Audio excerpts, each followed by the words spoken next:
మీరు జిమ్లలో చేసే తప్పులు చెప్తున్నా ఇప్పుడు. మీరు ఈ వీక్ చేసిన వర్కౌట్ రాసుకొని పెట్టుకోరు, నెక్స్ట్ వీక్కి యూజ్ అవుతుంది. మీరు ఏం వర్కౌట్ చేస్తారు ఈ వీక్లో చేసి మళ్ళీ నెక్స్ట్ వీక్ ఏం చేస్తారు అని ఏం వర్కౌట్ చేయాలని అడుగుతారు. ఫస్ట్ నాలెడ్జ్ గెయిన్ చేయండి. నాలెడ్జ్ గెయిన్ చేస్తే ఆటోమేటిక్ ఏ జిమ్లో పోయినా మనం వర్కౌట్ చేయగలుగుతాం. ఆ జిమ్లో సామాను ఉన్నాయి, నేను అలానే బాడీ పెరుగుతుంది అంటే కాదు. 5 డంబుల్స్తోని ఫుల్ బాడీ వర్కౌట్ చేయొచ్చు. 1 మంత్ పోయి 2 మంత్స్ పోయి బాడీ పెరుగుతలేదని చెప్పి జిమ్ బంద్ చేస్తారు. అది తప్పు. మీరు కంటిన్యూ చేస్తూనే ఉండరు. కంటిన్యూ చేస్తుంటే మెల్లమెల్లగా రిజల్ట్స్ కనిపిస్తాయి. నాకు 1.5 year పట్టింది. నాకు అసలు చేంజెస్ కూడా కనిపిస్తలేవు బాడీలో. ఇంకా అవసరం లేదు అని చెప్పి నెత్తి కొట్టుకుంటూ ఉండే.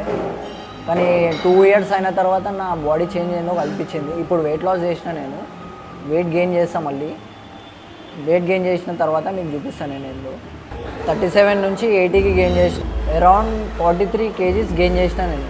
అంటే ఎట్లా గెయిన్ చేసిన, ఎంత స్ట్రగుల్ అయింది.